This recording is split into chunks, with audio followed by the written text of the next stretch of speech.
In Western India, there is a land of smiling people, of hard toil in the fields, of strange and lovely festivals. First, at dawn, we see the farmer's wife grinding corn on a wheel of the most ancient design, while her son leads out the cattle to the fields past the great banyan tree. By now, the wife has left her milling, turns to her next task, cleaning out the cowshed. This is the daily round, the same time for each new task each day.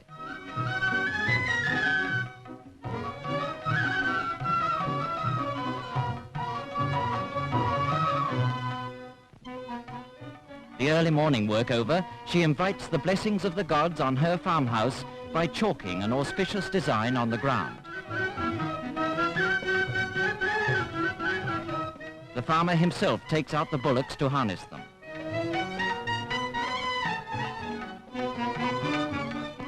It is the season before the rainy season, the time of ploughing and sowing.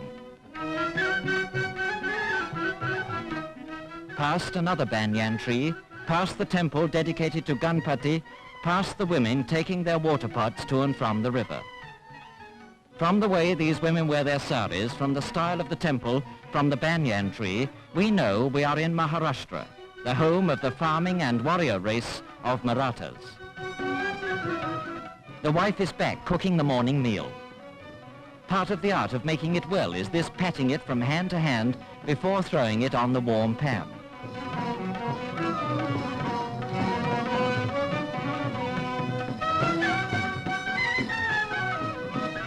Her husband is in the fields and the food must be taken out to him. But there is not only food in those baskets, there are also farming implements. For the women, their domestic duties over, are now ready to work alongside the men in the fields.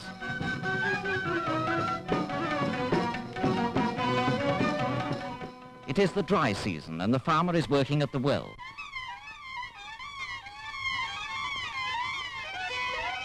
Eight bullocks are harnessed to one of the most primitive forms of irrigation.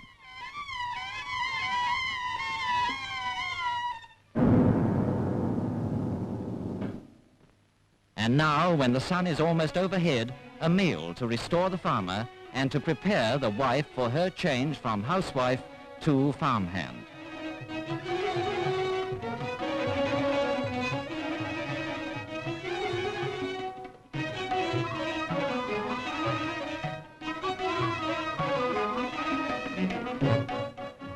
Nowadays, one of their most profitable fields is the field of massive cauliflowers.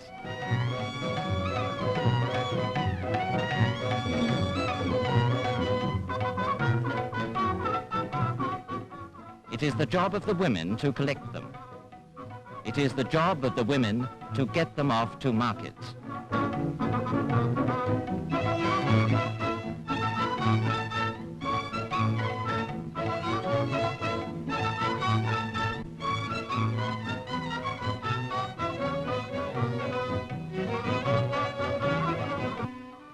The season of ploughing. The draft animals in this part of the world are always bullocks. Their slow gait and the hard soil make the work heavy.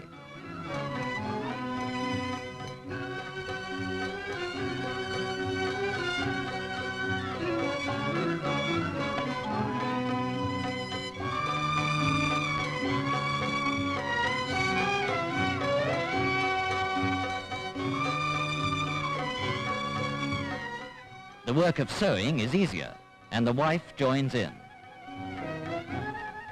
Now, the anxious days of watching for the monsoon rains are over. The rains have come, and the corn, their staple crop, called jwari, springs tall and fruitful out of the Maharashtrian earth. This is the corn the farmer's wife was grinding in the morning. Here, it's a far commoner food than rice. That's not a lasso, she's scaring away the crows. It is late September, harvest time, and the rains have definitely stopped. The entire family climbs onto the bullock cart to go out to the fields for the reaping. The anxious times of watching for rain, for pests, for any one of 1,000 mishaps is happily past now, and henceforth it is a season of hard work and celebrations. First, the work of reaping. Mostly it is done by the women.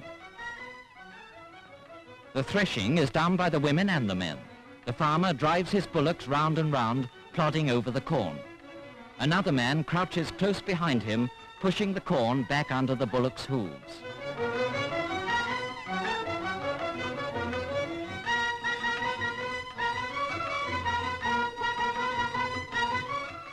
The winnowing is a picturesque sight.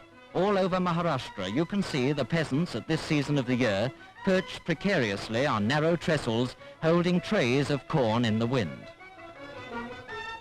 The harvest is in, so now to the corn ceremony of Thanksgiving.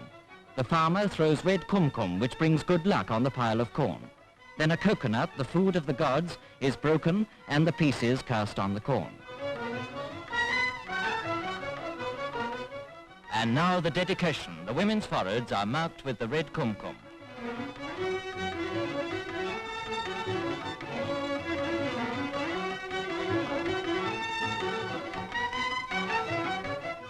And after the ceremony, back to work, to pouring the corn into sacks ready for market.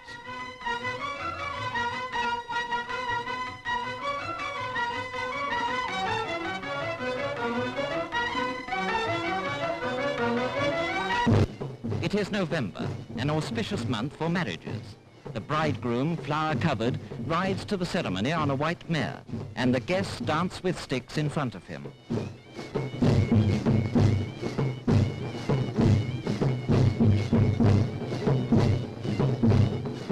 They do a fighting dance in front of him, with sticks for swords and shields held aloft. The women bring their wedding presents, silks, brocades, sweetmeats in brass trays. And by the banana plant, the bridegroom dismounts to enter the tent where the guests are assembling. The priest recites, the guests throw rice on the bride and bridegroom. Now the pair have walked their 7 times round. Until this is done, the marriage is not complete, and a woman relative blesses them with rice.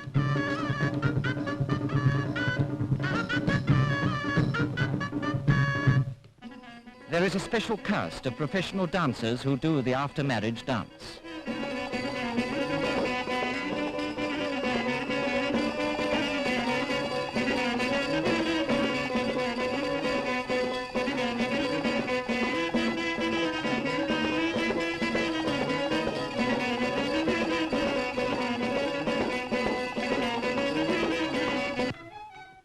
Another after-harvest celebration is the fair. Almost as exciting as they go off on their decorated bullock carts, the wife protests, according to tradition, against taking her own husband's hand in public.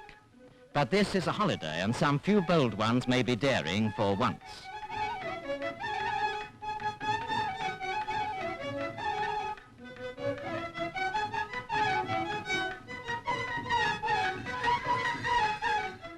Hundreds of years ago, these families would have looked the same, galloping their bullocks along the country road.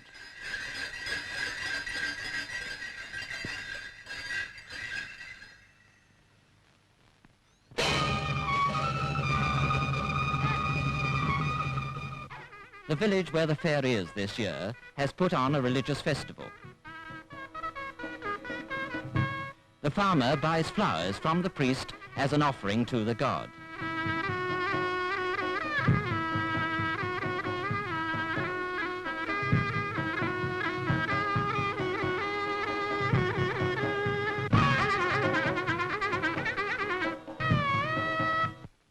The centre of the fair is the cattle market, where some of the hardest bargaining goes on in the entire world.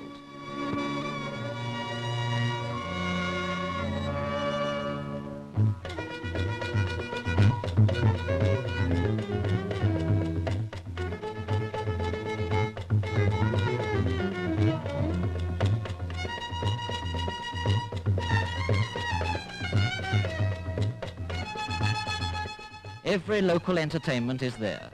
Roundabouts for the children. A physical display by the local regiment of Maratha soldiers. For these people never forget they are first and foremost a martial people. There is always a wrestling match, and every member of the crowd knows every trick.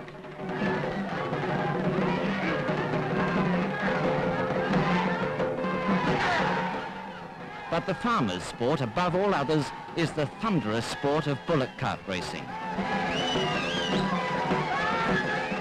As evening comes, they gather round the troubadour, who sings in rambling verses packed with war and triumph of the most illustrious king in their history, Shivaji the Great.